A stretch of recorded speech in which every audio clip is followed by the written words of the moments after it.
Hello, everyone. We're here today to, I can start with introducing ourselves. So my name is Camilla Anderson. My name is Hjemdahl. And we have collaborated as entrepreneurs, designers, producers, and developers focusing on film, video, and media-rich digital platforms ever since the early 1990s, and separately before that as well, for many years.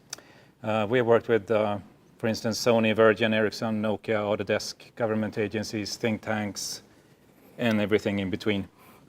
Yeah, something that we're particularly proud of during our 25 years of career is that we, in 1999, we funded a music and video platform called hypermusic.net, where we invented how actually to sell digital files. So we actually sold the first MP3 file in the world in early 1999, and that was very exciting. But today we will talk about some totally different things. We will talk about two different topics. Yeah. Using virtual reality for strategic communications. And we have a project that we produced called Save LA Cougars VR. So we have a case study of that. And the lesson there is to not be afraid of verticals. And another project which is very different called Exploring Infinity, which is about using virtual reality for three-dimensional fractal exploration. So let's start with the Save LA Cougars VR and how to create a strategic communication platform using immersive media. So when it comes to mountain lions, they are trapped by a network of roads and freeways, and the iconic mountain lions of Santa Monica Mountains will soon be extinct due to traffic death and inbreeding unless something is done. So to reconnect habitats and to save mountain lions and other wildlife, the National Park Service and the National Wildlife Federation wanted to build North America's largest wildlife crossing over the 101 freeway in Liberty Canyon. And to communicate the project and generate support, the National Wildlife Federation created the Save LA Cougars campaign. And the campaign focused on maintaining and increasing public support, engaging strategic partners and grassroots organizations, and translate this into direct action. And raising funds and creating a $60 million project is a very complex process involving many different stakeholders. It's federal, state, commercial, nonprofit, and the general public. So in order to make the project possible, all the stakeholders had to come together around the same vision, understand the cause and effects of this huge project, and be engaged and inspired by it. And getting people to understand the sheer size and scope of this project was crucial. This was not a small walking bridge for cats that cost $60 million to build, which is a pretty tall order to get people engaged with. It was a much, much bigger project involving a huge landscape operation, basically putting back in all the dirt that they put out to build the 101 freeway and then some. So, and this is where VR comes in. Yeah, and this proved to be very hard to tell the story using traditional media and communication methods. So our solution was to create a communication platform based on the Save LA Cougars virtual reality experience. And with this ability to educate and create engagement by enabling emotional connection and relationship with the story, the VR medium is a uniquely powerful tool to inspire action and create relationships.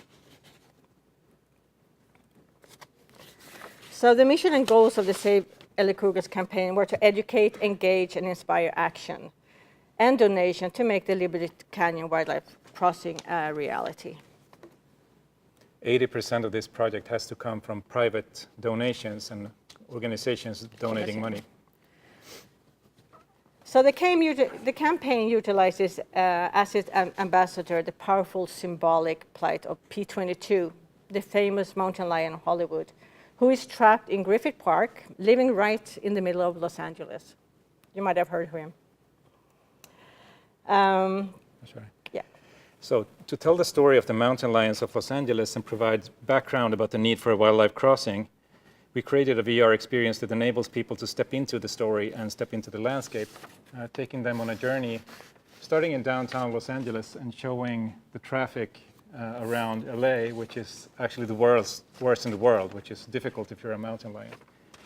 So it brings people through the Santa Monica Mountains and enables them to experience the landscape by actually being there and meet a live mountain lion, allow people to stand right next to it, which can be discomforting if you're in nature, but safe in VR. It shows you the traffic of the 101 freeway at night when the mountain lions cross from a mountain lion's perspective, and that's not especially pleasant if you're a mountain lion, because this is where they get killed, right here. So, which is also the spot of the wildlife crossing, which will enable them to walk over the freeway. So here's the spot for the wildlife crossing. So the pointer is not very bright, but it's right here. This entire piece will join these two hills, going over all of these lanes of freeway and Agora Road as well. Oops. So, and this is what it will look like, which the VR experience also shows people by enabling to stand on a hillside and see this thing come into life and see the cars passing underneath it. And this was the problem, showing people how this worked by showing them architectural drawings, because they don't really give people a sense of the scale of this effort and what it will look like. And especially if you're looking for $60 million, it was very effective to actually show how the bridge will look like. Yeah. So we also produced the Save LA Cougars VR app, which contains the Save LA Cougar virtual reality experience as this main part, which is also available standalone on all video channels like Jaunt, YouTube, etc. It also contains mountain lion photos and video galleries, mountain lion kitten videos, extra VR films about the project, and additional information and calls to action. So it's a strategic outreach tool to create momentum. Yeah, so the campaign website, the film, the VR app together is actually used both in education, for community outreach, for policy work, for strategic partners, and for fundraising events. And we use all the different channels, social media channels, to reach the audience. Can you do the next slide? I do. Okay. So we built this as an integrated VR communication and marketing plan, which includes PR and strategic outreach, marketing and material and tools, events, social media, and very active social media campaign. This is surrounding the mobile app and the website. And you reach decision makers, communities, education programs, general public, and donors. And this has been used especially when it comes to schools. There's a lot of schools using this tool, especially when it's the Wildlife Week in October. Schools are there using the app, and we have a VR cinema, and there's a lot of engagement around this. So it's basically everything from one-on-one meetings to key donors and decision makers to little kids in Griffith Park and everything in between. So people really love this project. It enables them to see it. But people line up for hours to see the VR for this, which is amazing. Yeah, so it engaged everything from kids to donors to celebrities. And both the Annenberg Foundation and the National Leonardo DiCaprio Foundation is big sponsors of the project now.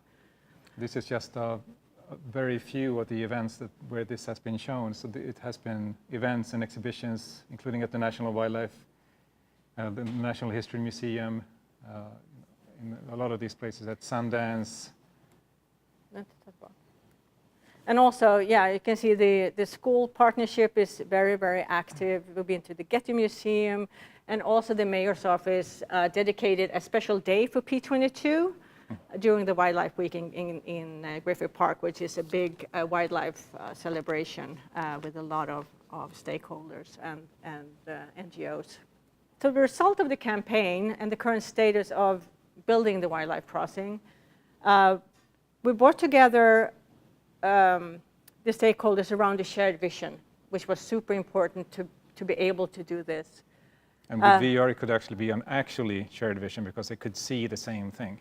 Yeah. And communities are very engaged and active for the cause. We have had a lot of media coverage. We have expanding strategic partnerships. And we also had the key milestone actually funded, which is great. A key policy decision is reached. So we do have a broad support base from local communities to Hollywood celebrities, from political support to key strategic partners and donors. So the project is actually underway and is in the engineering and design phase right now. And hopefully completed by 2022. So this is some of the partners. Caltrans is doing the feasibility study. The Annenberg Foundation, Leonardo, Boeing, the Mountain Conservancy Authority, and so forth. It's a great partners. So when it comes to verticals, with its ability to engage, a successful VR campaign can reach a wide range of targeted verticals and achieve a critical mass by reaching, in this case, people ranging from cat ladies to Hollywood stars, key strategic partners and decision makers. So viewers become participants with emotional relationships to the story, an engagement and shared vision of the goal, a strong shared motivation and vision of a goal was spread by its own emotional momentum. So don't underestimate the power of strategically engaged verticals. Even cat ladies can be a powerful force, for instance, in the making of a $60 million wildlife crossing, and especially after having experienced it in virtual reality. So you may not always need to reach hundreds of millions of people with each project, as long as you reach the right people. And in the case of this project, it got this first $1 million by reaching the right 10 people, I would say. And it reached them in a way that was way more powerful than they've ever experienced being reached by any project before. So in the new media landscape, wanting to be entertained and have fun, which you often hear, coming from the entertainment industry, as people's prime motivators for consuming media, is not the only driving forces. People also want a sense of purpose, of community. They want to be engaged. They want to have freedom of choice and be able to create change. And they're also prepared to spend money doing so, up to $60 million in this case. Okay. Well, thank you so much. I hope you enjoyed the presentation, and Anders will continue talking about fractals. Well, thank you so much. Thank you.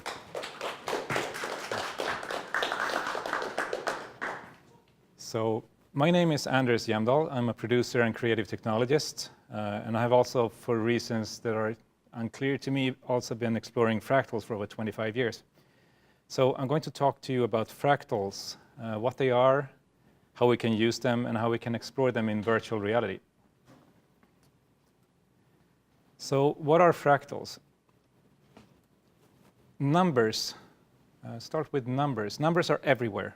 Today, mathematics have permeated every field of human behavior. Maths can be used to explain how the world works. It enables us to plan, to build things with precision tools. It enables us to guide spacecraft. It enables us to run factories, design buildings, and pretty much everything we do is based on maths. But the mathematical models that we use to describe the world also shape the way that we look at the world. For more than 2,000 years, the world was defined mathematically using Euclidean geometry. It's a theory invented in 3rd century BC, and it's been extremely useful in enabling our entire civilization. Almost all geometric forms used in man-made objects belong to Euclidean geometry. We have lines, planes, arcs, rectangular volumes, cylinders, spheres, etc. These can have 1, 2, or 3 dimensions. But Euclidean geometry is an exceptional tool, but it's still an approximation. It's not a description of reality. And just like human nature, nature itself is not really well suited to be described in neat lines and angles. because nature is dynamic and chaotic. It's dynamic and very often unpredictable. It's impossible to define nature in a mechanical way. A cloud is not a sphere. Lightning does not go in a straight line. A mountain is not a pyramid. So, since starting in the 19th century, physicists and mathematicians started to think beyond Euclid and his regular mechanistic universe. They were trying to explain all the phenomena that didn't fit the traditional models. And this is when fractals were accidentally discovered, although they didn't have a name yet. They didn't fit any known models. They were called monster curves at the time. So what are fractals? They are created by repeating a simple process over and over in a feedback loop. So it's basically an algorithm that folds back into itself. Geometrically, they can exist in between our familiar dimensions. A fractal curve, the more you generate it, the more it can look like a plane. And a fractal plane, the more you generate it, can look like an object. This is called the fractal dimension. A very complex fractal object has a high fractal dimension. This is used, for instance, in your cell phones. The antennas of your cell phones are made in a fractal way to give them a lot of surface area, which helps the signal. Otherwise, it wouldn't work. This also goes for a dirty floor, for instance, which is hard to wipe. That's because it has a high fractal dimension. If it was very smooth, it would have a very low fractal dimension. So in fractals in general, the smallest details usually resemble the whole. And many fractal patterns look very familiar, but that's because we're surrounded by fractals everywhere in nature. I'm just going to show you a few examples of fractal behavior in nature. This is a river delta seen from space. This famous shot. Sunflower, mountain range, seashell, our lungs, the distribution of known matter in the universe, fractal pattern as well. So I could go on. We have fractals basically everywhere. And one guy who started exploring this for real was a mathematician named Benoit Mandelbrot. And he's called one of the most important mathematicians of the 20th century. And he wanted to explore what many mathematicians dismissively refer to as monster curves, chaotic shapes that couldn't be explained by Euclidean geometry. And these shapes were displaying some really unusual and unpredictable behavior. This is a famous example that Mandelbrot came up with. The coast of Britain is infinitely long because it has a fractal dimension. So it all depends on the length of your ruler. If your ruler is 10 miles long, the coast of Britain is going to be one length. If your ruler is this long, it's going to be very much longer. If your ruler is 1 micron long, it's going to be pretty much infinite. As you can see here how it changes. And this is just because of the filter that we choose to apply to watch it. There is no length to the coast of Britain, really. It's all in our perception. So graphically plotting fractal algorithms generates unusual shapes of surprising complexity. And first, Mandelbrot started trying to draw these shapes using pen and paper, which was very, very hard. But fortunately, he got a job at IBM. And this is where kind of digital fractals all started. This is the actual first plotting of a Mandelbrot set, which is named after Benoit Mandelbrot. It's been called the most complex mathematical object in history. So this is what came out first. And you saw the formula there. It's a very simple formula. But this is what came out when you fed this to a better computer using color printers for the first time. I think this was back in 1978. And this was published in, I think, 1980, 1981, and Times Magazine. And it took the world by storm because it created these wild patterns that nobody had ever seen before, including himself. When he saw it coming out of the printer, he had never seen these shapes ever. And neither had anybody else. So, and the fun thing about this is that you can zoom into this object and it never stops. It just presents you with more and more complexity, more and more new shapes. And another quality that it has, which is fun, is that when you zoom into a Mandelbrot set, everything you see is seen by you for the first time as a representative of the human race, because it's infinite. I'm going to show you some examples. Mandelbrot set basically is an infinite universe, and it contains copies of itself and more copies of itself, and the copies contains copies. And they all look like they would look exactly the same if you zoom in, but they don't. They all look vaguely different, and you will find surprising things zooming in. And they're by definition endlessly complex, so you can magnify it endlessly. There are actually people competing of who can zoom into the Mandelbrot set the furthest. You need really big computers to do that, but it's very possible. And when you zoom in, not that many times, a couple of clicks, you actually expand this object that your computer has to hold in memory to beyond the size of the known universe. I think it's 26 clicks or something like that. So it very quickly becomes larger than anything that we know of. And you can still keep exploring because it's infinite. So just a few shapes that you can find in there. See, they're surprisingly different. And they're pleasant to look at because we're based on fractals. Our neural system is based on fractals. A lot of our psychology is actually based on fractals as well. Here's one of the copies.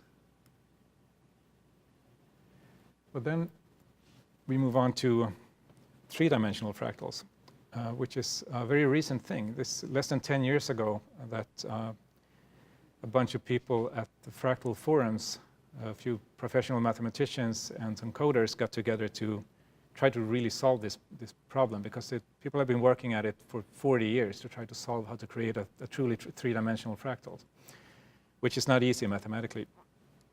But this is one solution that people invented 9-10 years ago, which led to completely new ways to explore and create fractals. And it's called the Mandal Bulb, which is a three-dimensional representation of a four-dimensional Mandelbrot set. So this is a free app called Mandal Bulb 3D, which you can download for free. There's an awesome Facebook forum called Mandal Bulb Maniacs. I'm going to give you the URL at the end, where you can download the software for free, and you have thousands of people around the world helping you out with questions. Whatever you want to know, you just go on there. We started out as, I think, 30 people. I think we're now up 10,000 people or something like that. So it has led to a creative explosion. Just going to briefly step through how this works. This is the main screen with the Mandal Bulb, which you can spin around. You can make it less or more detailed. You can apply texture maps to it and light. This is the navigator, which is your main tool for exploring it. You can zoom into it. You can tweak the formula. You can also mix different fractal formulas. There are almost over, I think, 120 different fractal formulas in this app alone. And you can mix up to 6 of them at the same time. And this will get very, very populated with options. So whatever you do in here, nobody has ever done it before. You can be very sure of that. And it can look very different. You can also animate it using keyframes, because this is all geometry. It's like normal 3D, only weird. So here's an example of an infinite fractal object and a scene from exploring the world inside of it. So this is basically a fractal, a three-dimensional fractal, which is a mix of several different algorithms.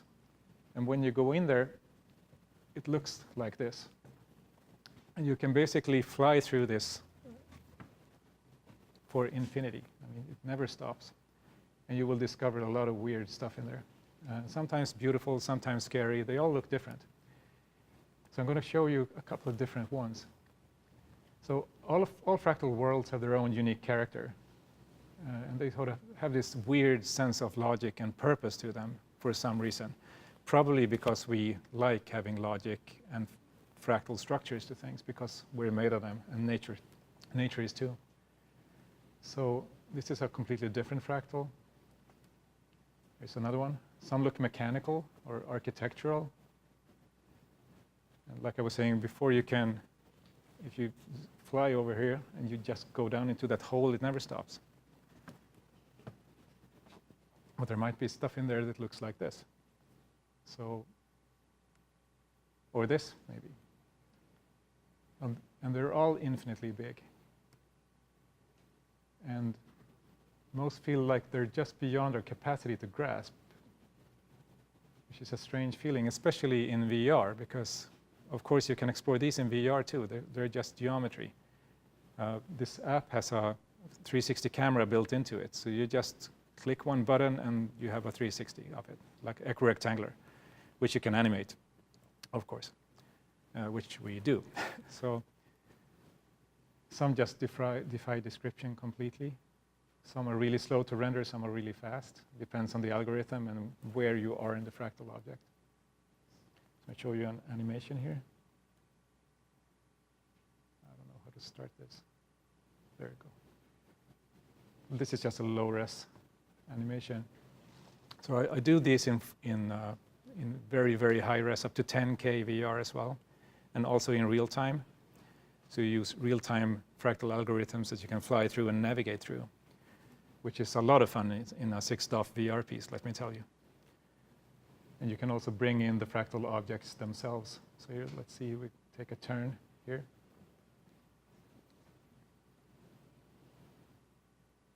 As you can see, it's very deep down there, and if you would fall, you would literally fall until the end of the universe, so don't do that.